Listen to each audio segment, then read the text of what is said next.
வணக்கம். நான் உங்க friend Jaya Srinivasan. Welcome to veggies recipe. இன்னைக்கு நம்ம வெஜ்ஜீஸ் ரெசிபி கிச்சன்ல இன்ஸ்டன்டா பண்ணக்கூடிய ஒரு டிஃபன் ரெசிபி பார்க்க போறோம்.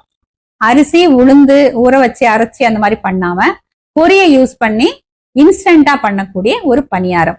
இதே மாவுல நம்ம பன் தோசையை நம்ம பண்ணிக்கலாம். இதுக்காக நம்ம சோடா ஈனோ எதுவுமே சேர்க்க வேண்டிய அவசியம் இருக்காது. ரொம்ப நல்ல மேல கிறிஸ்பியாவும் உள்ள நல்லா சாஃப்டாவும் ரொம்ப டேஸ்டியா இருக்கும். நமக்கு பிரேக்ஃபாஸ்ட்க்கோ அல்லது டின்னருக்கோ மாவு இல்லாத நேரத்துல டக்குன்னு நம்ம இதை பண்ணி முடிச்சிடலாம். இந்த டிஃபன் நம்ம லஞ்ச் பாக்ஸ்க்கும் நமக்கு யூஸ் ஆகும். ஃபர்ஸ்ட் டைம் சேனலை பாக்குறீங்கன்னா ப்ளீஸ் சப்ஸ்கிரைப் பண்ணுங்க. பெல் ஐக்கானை கிளிக் பண்ணி ஆல் ஆப்ஷன் கொடுத்துட்டீங்கன்னா நான் போடக்கூடிய எல்லா வீடியோஸும் குயிக்கா உங்களுக்கு ரீச் ஆகும். வாங்க இன்ஸ்டன்டா பண்ணக்கூடிய பணியாரம் அதே மாவுல பன் தோசையும் ஈஸியா எப்படி பண்றதுன்னு பார்க்கலாம்.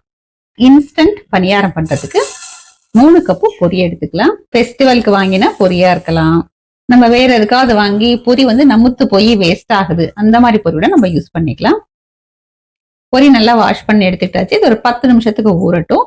இந்த பொரி ஊறிட்டு இருக்கிற நேரத்துல இன்னொரு பவுல்ல 1/2 கப்பு ரவா, இந்த உப்புமாவுக்கு எல்லாம் யூஸ் பண்ணுவோம் இல்லையா, செமோலினா பாம்பே ரவா சொல்லுவோமே, அந்த ரவா சேர்த்துக்கணும். அதே கப்ல 1/4 கப்பு தயிர் சேர்த்துக்கலாம். இதை நல்லா மிக்ஸ் பண்ணிப்போம். இதுல கொஞ்சமா தண்ணியை சேர்த்து நல்லா கலந்து விட்டுக்கலாம்.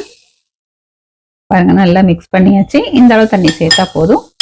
இது ஒரு 10 நிமிஷத்துக்கு ஊறட்டும். பொரி நல்லா ஊறி இருக்கு. தண்ணி நல்லா புழிஞ்சிட்டு ஒரு மிக்சி ஜார்ல சேர்த்துப்போம்.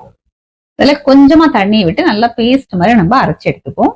பொரி இது போல பேஸ்டா நல்லா அரைச்சதுக்கு அப்புறம் ரவையும் தயிரும் ஊற வச்சிருக்கோம் இல்லையா, அதையும் சேர்த்துலாம். இது நல்லா ஊறி இருக்கு. அதே கப்ல ஒரு 1/4 கப்பு அரிசி மாவு சேர்த்துப்போம். தேவையான அளவு உப்பு கொஞ்சம் கம்மியாவே போட்டுக்கோங்க. தேவைப்பட்டா கொஞ்சம் தண்ணியை சேர்த்து கொஞ்சம் திக்கான மாவை நம்ம அரைச்சி எடுத்துக்கலாம். அரைச்ச மாவை ஒரு பவுலுக்கு ட்ரான்ஸ்ஃபர் பண்ணிக்கலாம். மாவோட கன்சிஸ்டன்சி பாருங்க, இது போல அரைச்சிருக்கேன். இந்த மாவு ஃபர்மெண்ட் பண்ணணும்னு அவசியம் இல்லை. இப்போ உடனே நம்ம பணியாரம் பண்றதா இருந்தா பண்ணிக்கலாம். இருந்தாலும் இதுக்கு நம்ம தாளிச்சுட்டு அதுக்கப்புறம் பணியாரம் பண்ணணும்னா டேஸ்ட்டும் ஃபிளேவரும் ரொம்பவே நல்லா இருக்கும். ஒரு கடாய் வச்சுட்டு 1 டேபிள் ஸ்பூன் எண்ணெய் சேர்த்துக்கலாம். எண்ணெய் சூடானதும் 1 டீஸ்பூன் கடுகு, கடுகு வெடிச்சதும் 1 டீஸ்பூன் உளுத்தம்பருப்பு, 1 டீஸ்பூன் கடலைப்பருப்பு, 1/2 டீஸ்பூன் ஜீரகம். இந்த பருப்பு லேசா செவந்து வரட்டும். 1/4 டீஸ்பூன் பெருங்காயம். பருப்பு லேசா செவந்து வந்ததும் 2 பச்சை மிளகா, 1 இன்ச்சு இஞ்சி, கொஞ்சம் கருவேப்பிலை பொடி பொடியா கட் பண்ணியிருக்கேன், இதை சேர்த்துக்கலாம். நல்லா வதக்கி விட்டுப்போம். இந்த பச்சை மிளகாயும் இஞ்சியும் நல்லா வதங்கினதும் ஒரு மீடியம் சைஸ் வெங்காயம் பொடியா கட் பண்ணியிருக்கேன். பாதி கேரட் கிரேட் பண்ணி எடுத்துட்டு இருக்கேன். இது எல்லாத்தையும் கடாயில சேர்த்துக்கலாம். ஒரு 1/4 டீஸ்பூன் உப்பு. இது எல்லாத்தையும் நல்லா வதக்கி விட்டுக்கலாம். வெங்காயம் கண்ணாடி பதத்துக்கு வதங்கினா போதும். அதுக்குள்ள கேரட்டும் வதங்கிடும். கொஞ்சமா உப்பு சேர்க்கறதுனால வெங்காயம் கேரட் சீக்கிரமா வதங்கிடும். டேஸ்டும் நல்லா இருக்கும். வெங்காயம் நல்லா கண்ணாடி பதத்துக்கு வதங்கியாச்சு. இந்த அளவுக்கு வதங்கினா போதும். இப்ப ஸ்டவ் ஆஃப் பண்ணிக்கலாம். பொடியா கட் பண்ண கொத்தமல்லி சேர்த்துப்போம். இதெல்லாத்தையும் நல்லா மிக்ஸ் பண்ணிட்டு மாவுல சேர்த்துக்கலாம். மாவை நல்லா மிக்ஸ் பண்ணி விட்டுக்கலாம். பேன் சூடாயாச்சு. ரொம்ப ஃபுல்லா இல்லைன்னா 3/4 அளவு விட்டோம்னா கரெக்டா இருக்கும்.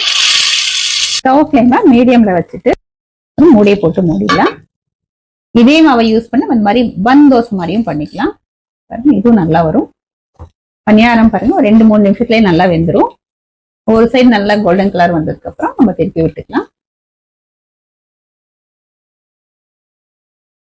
திருப்பி விட்டதுக்கு அப்புறம் மூடணும் அப்படின்னு அவசியம் இல்லை. ஒரு 2 நிமிஷத்துல நல்லா வெந்துடும். இந்த சைடு வெந்தாச்சு. நம்ம எல்லாத்தையும் சர்விங் பிளேட்ல எடுத்துக்கலாம். பணியாரம் பாருங்க எவ்வளவு சூப்பரா வந்திருக்கு. பன் தோசையும் 2 சைடும் நல்லா வெந்தாச்சு. இந்த சைடு பாருங்க நல்லா கோல்டன் கலர் வந்திருக்கு. இதையே நம்ம சர்விங் பிளேட்ல எடுத்துக்கலாம். இன்ஸ்டன்ட் பணியாரம் அதே மாவுல பண்ண பன் தோசை, இது 2மே நம்ம சர்வ் பண்ணிடலாம். பணியாரம் பாருங்க நல்லா சாஃப்டா வந்திருக்கு. நான் உள்ளேயும் காமிக்கிறேன். நல்லா மெத்துன்னு ரொம்ப அருமையா வந்திருக்கு. அதே மாதிரி பன் தோசையுமே நல்லா சாஃப்டா இருக்கும். பாருங்க சாஃப்டா இருக்கு. ஒரே மாவுல நம்ம பணியாரமும் பண்ணிக்கலாம், பன் தோசையுமே பண்ணிக்கலாம். இன்ஸ்டன்டா பண்ணக்கூடிய சோடா ஈனோ எதுவும் சேர்க்காம சூப்பரா பணியாரமும் பன் தோசையும் பர்ஃபெக்டா ரெடி ஆயாச்சு. இன்ஸ்டன்டா பண்ணக்கூடிய இந்த பணியாரமும் பன் தோசையும் எவ்வளவு ஃபர்ஸ்ட் கிளாஸா ரெடி ஆயாச்சு, எவ்வளவு சாஃப்டா இருக்கு அப்படிங்கறத நம்மளே பார்த்துட்டோம். இப்ப நம்ம டேஸ்ட் பண்ணி பார்த்துடலாம்.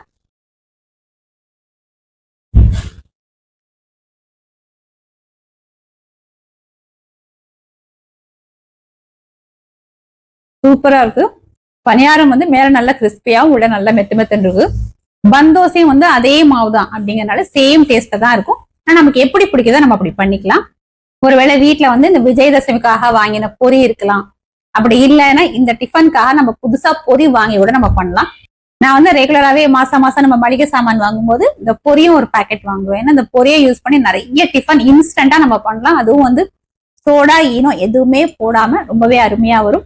இதே மாதிரி இதே மெத்தட்ல இதே அளவுகளோட இந்த பொரி யூஸ் பண்ணி இந்த ஒரே மாவுல இந்த பணியாரமும் பந்தோசையும் நீங்க ட்ரை பண்ணி பாருங்க. ட்ரை பண்ணி பார்த்துட்டு எப்படி வந்ததுன்னு கமெண்ட்ல சொல்லுங்க. லைக் பண்ணுங்க, உங்க ஃப்ரெண்ட்ஸ் அண்ட் ஃபேமிலியோட ஷேர் பண்ணுங்க. புது ரெசிபியோட நாளைக்கு நான் உங்களை மீட் பண்றேன். தேங்க்ஸ் ஃபார் வாட்சிங்.